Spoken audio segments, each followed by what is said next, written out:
Добрый вечер, уважаемые телезрители. В эфире программа «Гунмэк». Ее ведущий Эрмек Куренкеев. Недавно председатель Кабинета министров Атылбек Касымалиев встретился с бизнес-сообществом в рамках бизнес-завтрака, организованного Международным деловым советом. В мероприятии приняли участие представители более 60 бизнес-ассоциаций, предприятий и предпринимателей. Во время заседания затронут широкий спектр тем от защиты частной собственности до цифровизации экономики и поддержки регионального бизнеса. В эфире мы поговорим о значении этой встречи, ее ключевых итогах и дальнейшем развитии инициатив, озвученных на заседании. Сегодняшний наш гость программы Саймах Тайчабаров, исполнительный директор Ассоциации молочного объединения Кыргызстана. Добрый вечер. Здравствуйте. Во-первых, позвольте поздравить вас с сегодняшним днем национального головного убора колпака.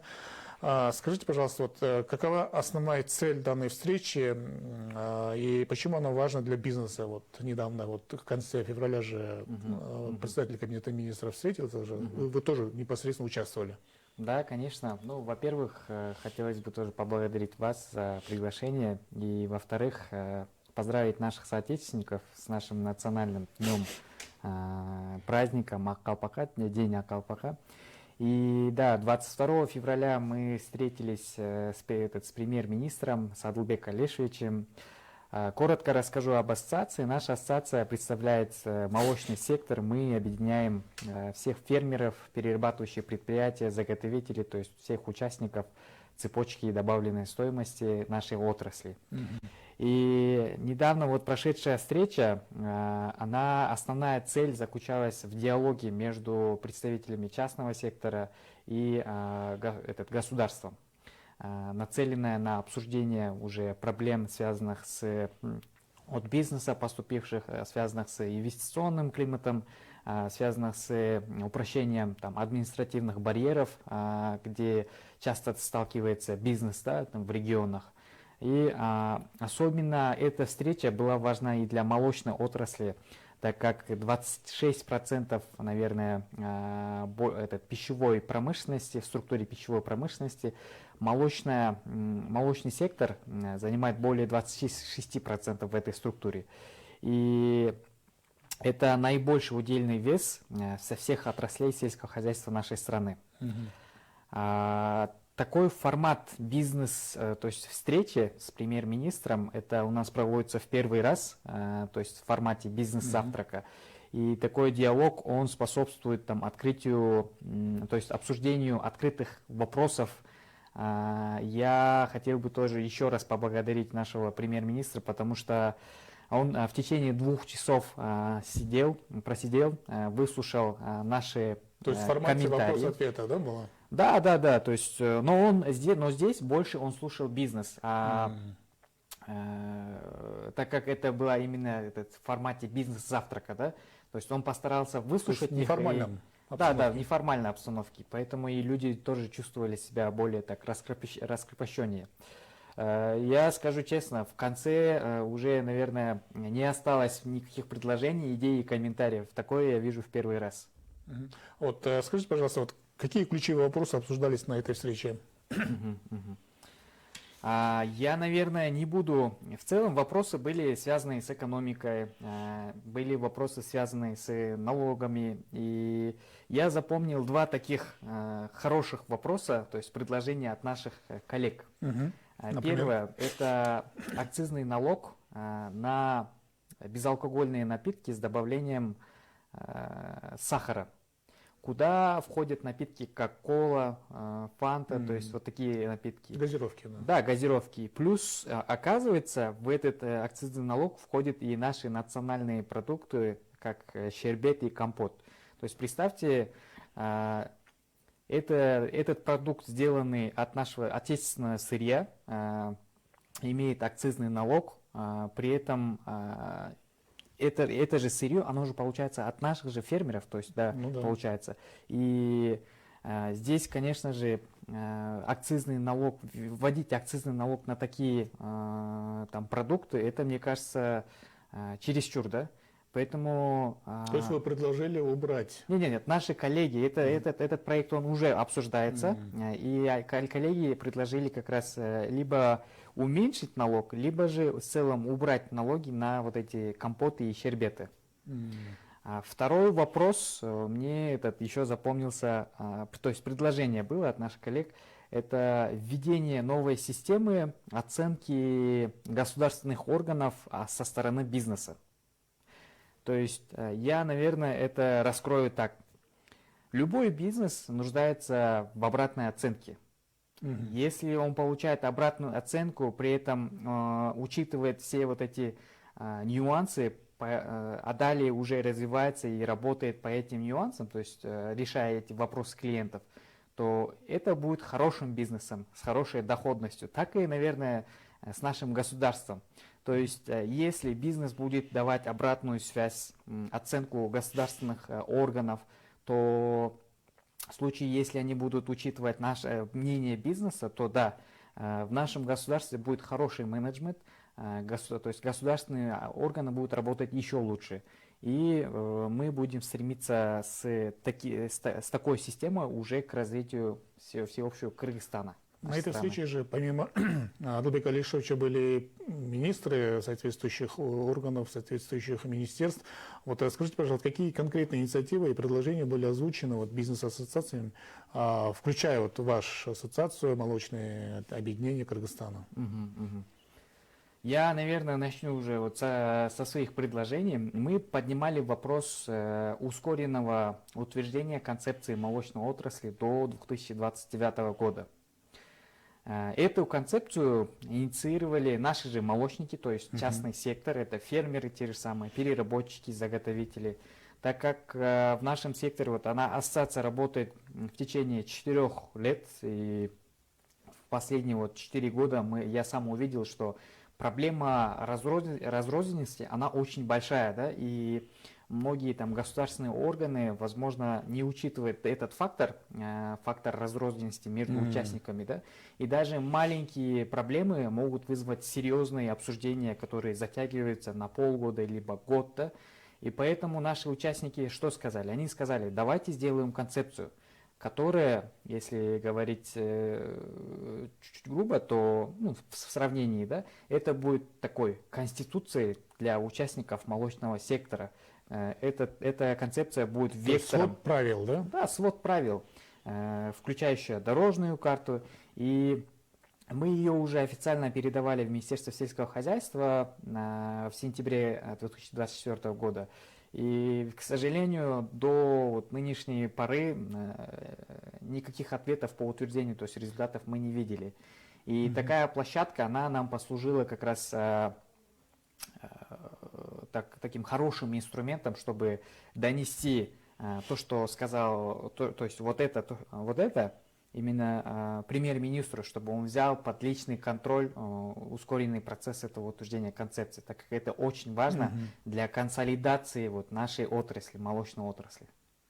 А вот скажите, пожалуйста, вот недавно вот в нашем эфире были представители государственно-частного диалога, мы обсуждали вот это направление. Вот какие проблемы и вызовы стоят перед молочным сектором в Кыргызстане, вот, и как вот государственный и частный диалог помогает их решать? Это вот как в прошлый раз мы говорили, это как мост связывать между предпринимателями и правительством. В целом, вызовы для молочного сектора у нас есть основные две проблемы. Это качество молока и цена на молоко. Да, кстати, вот в последнее время же были такие моменты, что вот молоко закупают по низким ценам у фермеров, у наших граждан, да, вот в этом направлении вот тоже какие-то, может, ведутся как бы работы. Да, я сразу отвечаю на ваш последний вопрос. Сейчас уже принят проект постановления по регулированию цен на сырое молоко.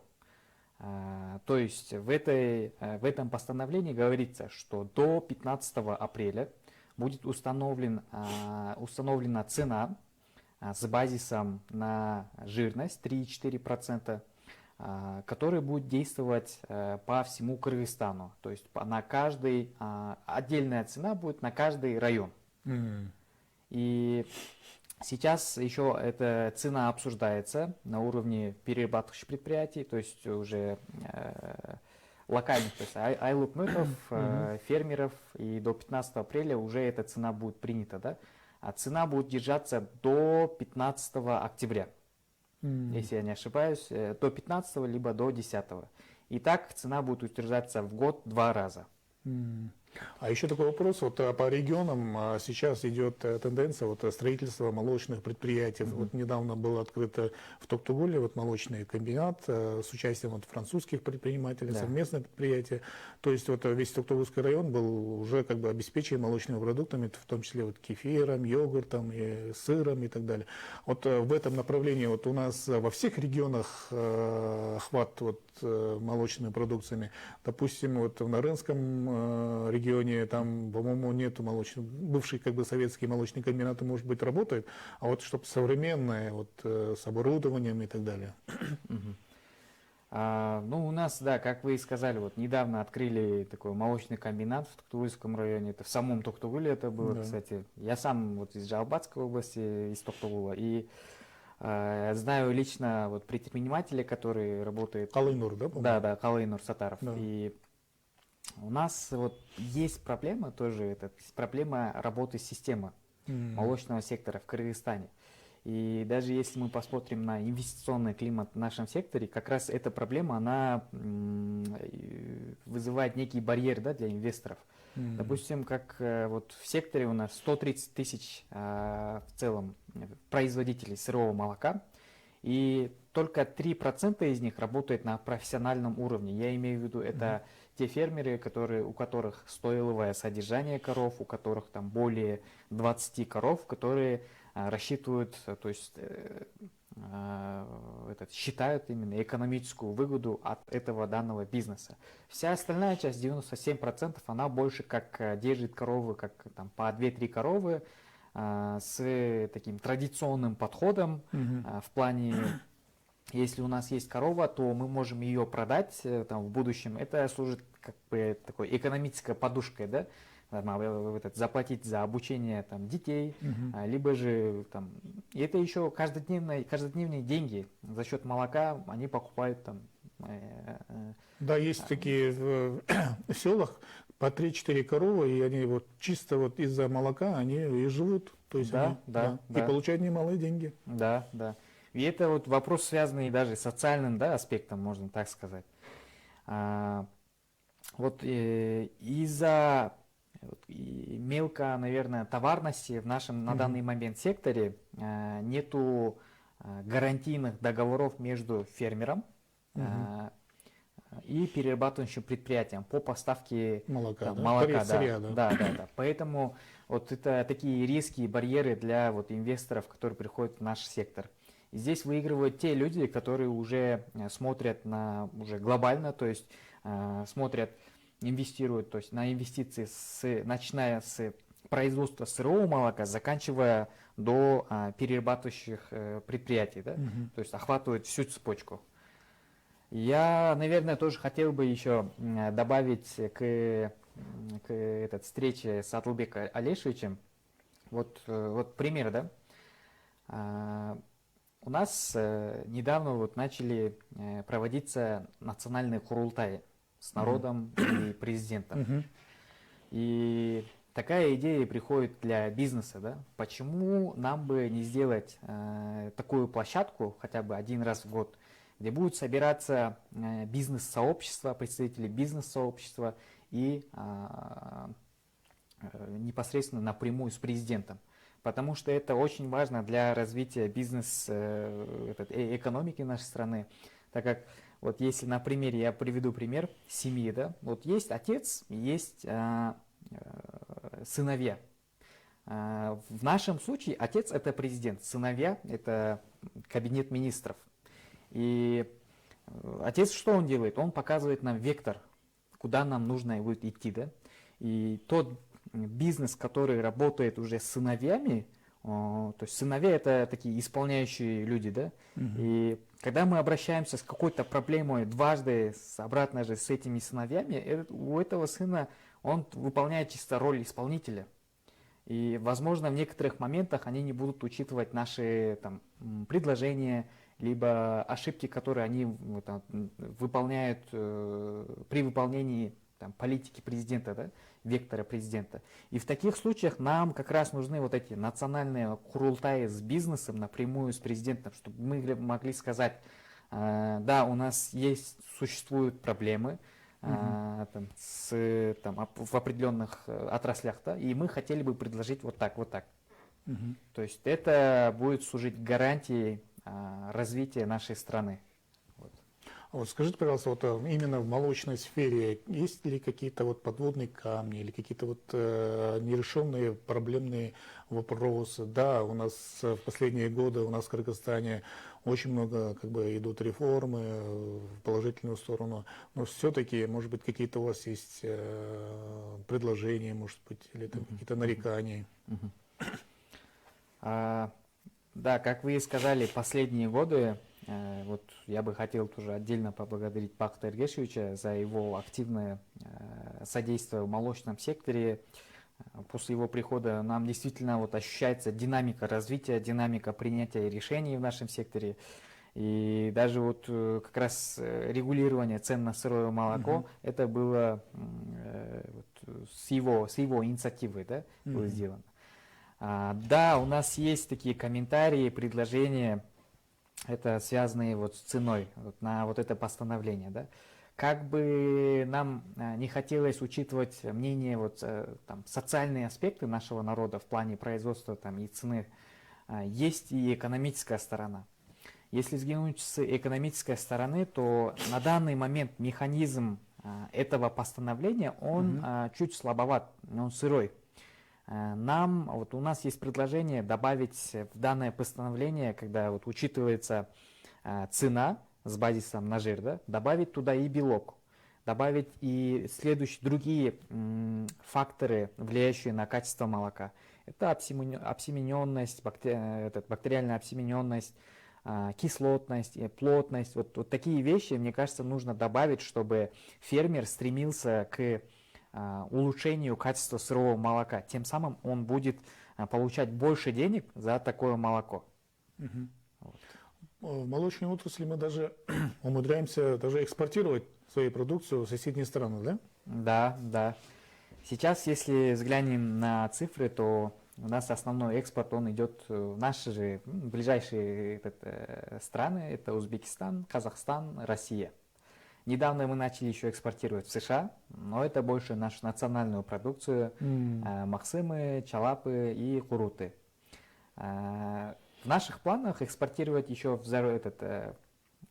страны, как Объединенные Арабские Эмираты. То есть арабские страны, да? Да, да, в арабские страны. Кстати, они тоже очень же хвалят нашу продукцию, да, и не то, что вот они даже специально сюда приезжают, прилетают и покупают нашу молочную продукцию, особенно вот куруты, вот сюзьмё и так далее, и с собой увезят, обратно улетают. Да, вот верите, нет, но когда я встречался с одним, это был мой друг, как раз из Дубая, он сказал, что у них есть культура потребления курутов. Представьте себе, да, я об этом не знал. У арабов? У арабов? Да, да, да. По идее, курут он для чего делался? Курут он делался для того, чтобы зимой, там, допустим, вот у нас как было, коровы, они производят молоко летом. Зимой молока почти что не было, да, и поэтому кыргызы, они вот